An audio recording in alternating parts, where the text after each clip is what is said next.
هذي كيكة سويتها بالموز، ما أدري إيش يسمونها غير كيكة. حطت حبتين موز، هي حطت حبة واحدة اللي شفتها. أنا حطت حبتين موز، هي حطت حبة بيضة، أنا حطت حبتين بيضة، حبتين بيض. ونحط عسل ونحط فانيليا ونحط كاكاو ونخلطها مظبوط وندخلها فرن، ونزلت معاها نارجيل كمان.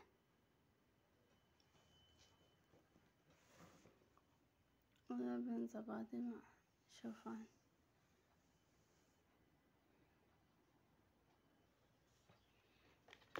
قهوة بالزعفران والهيل والشعير بس.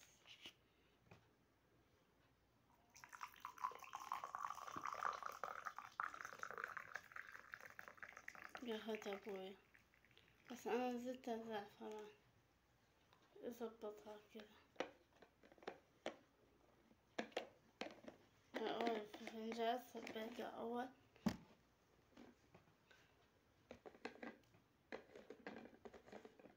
لونه مو زي كذا، يزبط الطعم كمان شوية.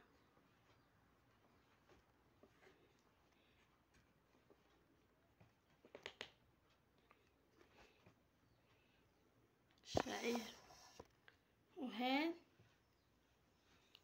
وزعفران،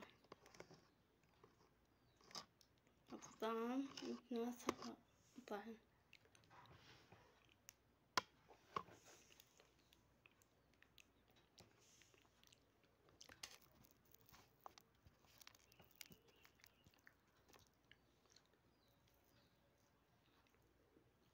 وهاي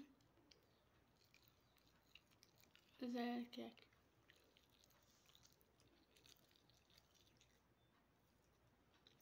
هذا طعمه طعم.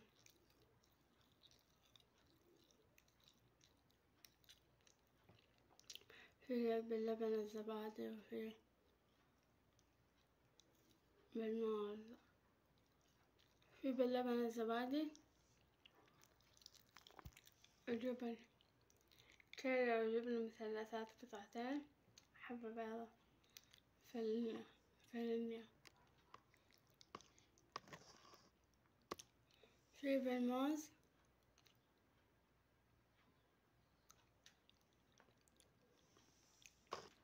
أنا سويته بالموز مع بيض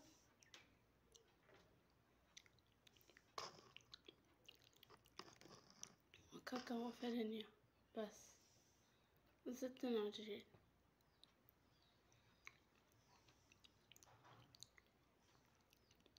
وفي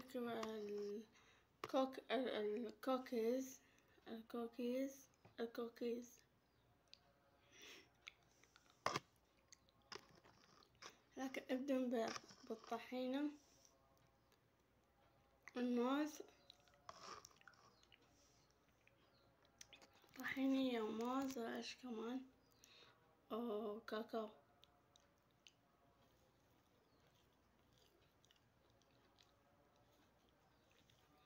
هذا قوام الكيك.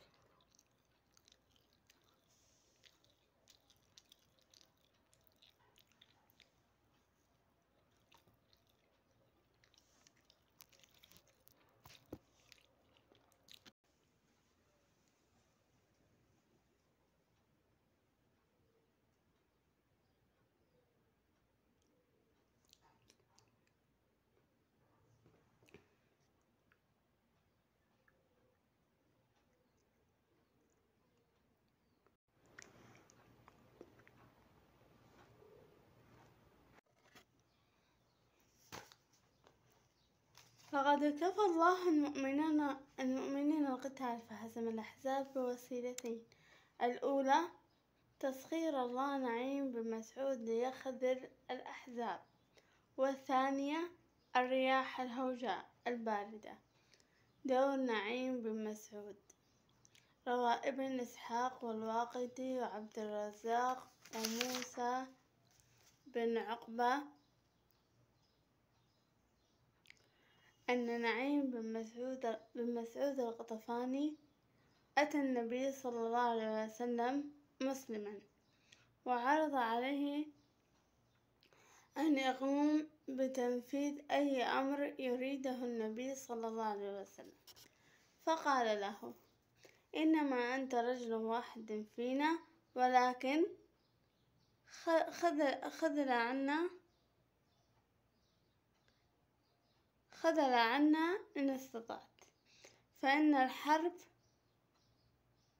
خدعة.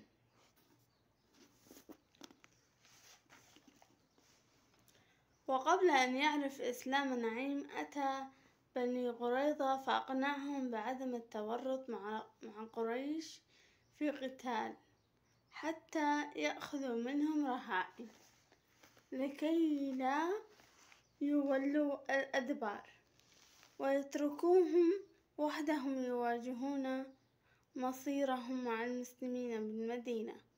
ثم أتى قريشا فأخبرهم أن بني قريظة قد ندموا على ما فعلوا، وأنهم قد اتفقوا سرا مع رسول الله صلى الله عليه وسلم على أن يخطفوا عددا من أشراف قريش وغطفان فيسلموهم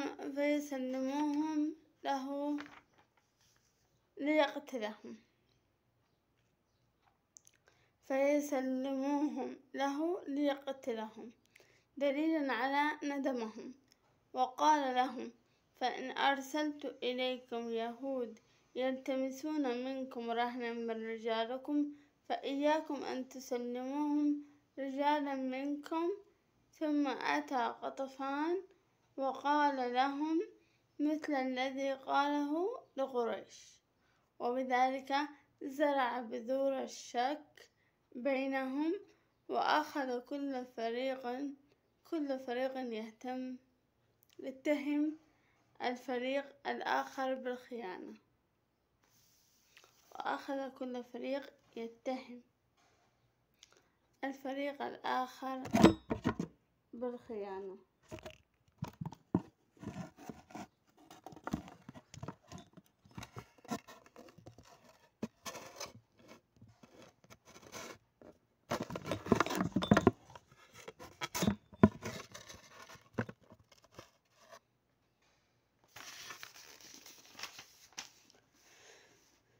معجزة الرياح والبرد. هبت ريح هوجاء في ليلة مظلمة باردة، فقلبت غدور المشركين واقتلعت خيامهم وأطفأت نيرانهم ودفنت رحالهم، فما كان من أبي سفيان إلا أن ضاق بها ذرعا، فنادى في الأحزاب بالرحيل، وكانت هذه الريح من جنود الله الذي أرسلهم على المشركين. وذلك يقوله الله تعالى: يا أيها الذين آمنوا اذكروا نعمة الله عليكم إذ جاءتكم جنود فأرسلنا عليهم ريحا وجنودا لم تروها وكان الله بما تعملون بصيرا. وروى مسلم بسنده عن حذيفة بن اليمان طرفا مما حدث في تلك الليلة الحاسمة. قال حذيفة: لقد رأيتنا مع رسول الله صلى الله عليه وسلم ليلة الأحزاب، وأخذتنا ريح شديدة وقر. فقال رسول الله صلى الله عليه وسلم: ألا رجل يأتيني بخبر القوم جعله الله معي يوم القيامة. فسكتنا فلم يجبه منا أحد. ردد ذلك ثلاثا ثم قال: قم يا حذيفة فأتنا بخبر القوم. فلن أجد بدا إذ دعاني باسمي أن أقوم. قال: اذهب فأتني بخبر القوم ولا تدعرهم علي. فلما وليت من عنده جعلت كأنما أمشي في حمام حتى أتيتهم، يعني كان يمشي زي مشي الحمام لين ما وصله. فرأيت أبا سفيان يصلي ظهره بالنار، فوضعت سهما في كبد القوس فأردت أن أرميه، فذكرت قول الرسول صلى الله عليه وسلم: ولا تدعرهم علي، ولو رميته لأصبته. فرجعت وأنا أمشي في مثل الحمام، يعني مثل مشي الحمام. فلما أتيته فأخبرته بخبر القوم وفرغت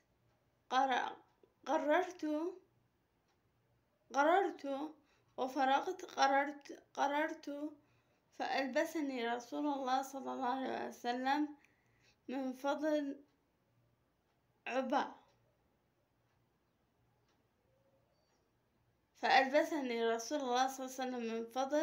عباءة كانت عليه يصلي فيها، فلم أزل نائما حتى أصبحت. فلما أصبحت قال: قم يا نومان.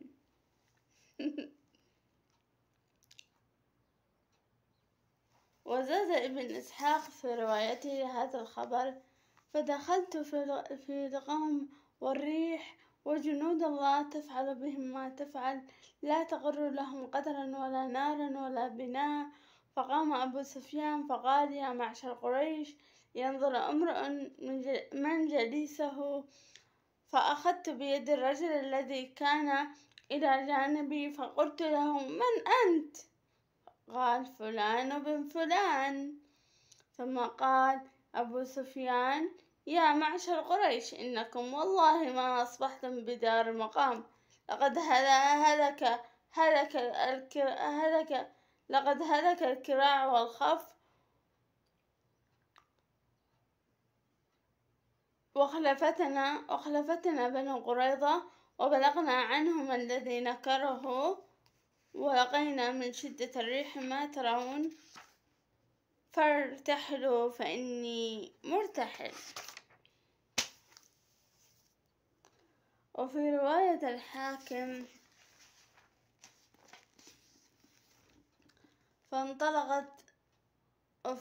الحاكم والبزار فانطلقت إلى عسكرهم فوجدت أبا سفيان يوقد النار في عصبة حوله قد تفرق الأحزاب عنه، حتى إذا جلست فيهم فحسب أبو سفيان أنه دخل فيهم من غيرهم. قال: ليأخذ كل رجل منكم بيد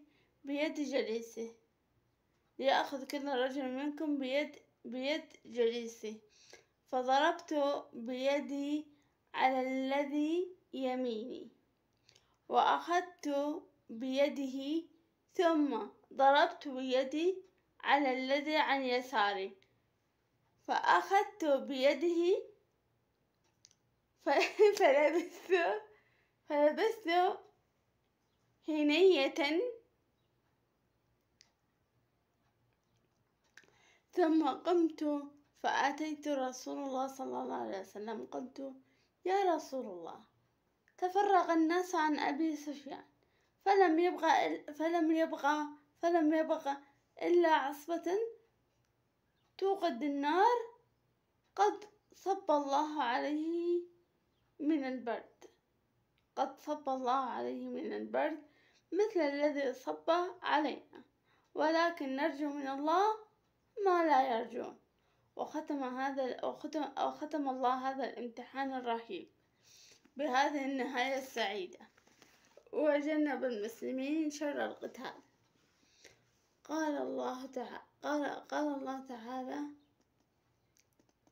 ورد الذين كفروا بغيظهم لم ينال ورد الله الذين كفروا بغيظهم لم ينالوا خيرا وكفى الله المؤمنين القتال وكان الله قويا عزيزا. وكانت هذه الخاتمة استجابة لضراعة النبي صلى الله عليه وسلم إلى أثناء هذا إلى أشهر كلمات كلمة قدامها أنقذها. وكانت هذه الخاتمة استجابة لضراعة النبي صلى الله عليه وسلم إلى الله أثناء محنة الحصار. إيش دعاء الرسول؟ اللهم منزل الكتاب سريع الحساب اهزم الأحزاب اللهم اهزمهم وزلزلهم. ونزلت الآية هذه كان ينزل عليهم القرآن والوحي، مو زي وقتنا عندنا التفكر والنهم. لقد بذلت الأحزاب أقصى ما يمكنهم لاستئصال المسلمين ولكن الله ردهم خائبين، وهذا يعني أنهم لن يستطيعوا أن يفعلوا شيئا في المستقبل. ولذا قال الرسول صلى الله عليه وسلم الآن نغزوهم ولا يغزونا، نحن نسير إليهم. وهذا علم من أعلام النبوة، لأن الذي حدث بعد هذا هو ما ذكره الرسول صلى الله عليه وسلم الآن نغزوهم ولا يغزونا، نحن نسير إليهم. حكم وعبر من حفر الخندق. أنا حطيت الصفحات قبل، أحط لكم هي تحت في أول تعليق. حطوا لايك واشتركوا في القناة وفعلوا زر الجرس، ونلتقي في الفيديو اللي بعده. حجازية بسيرة تاريخية. خلاص ما راح أغير اسم حسابي هذا، بس ادعموا حسابي. هذا الكتاب خلصناه خلاص، في منه جزء ثاني كمان بس مو عندي، ما أدري وين وديته. راح أقرأ من كتاب غيره عن السيرة، نفس المواضيع، اسمه فقه السيرة.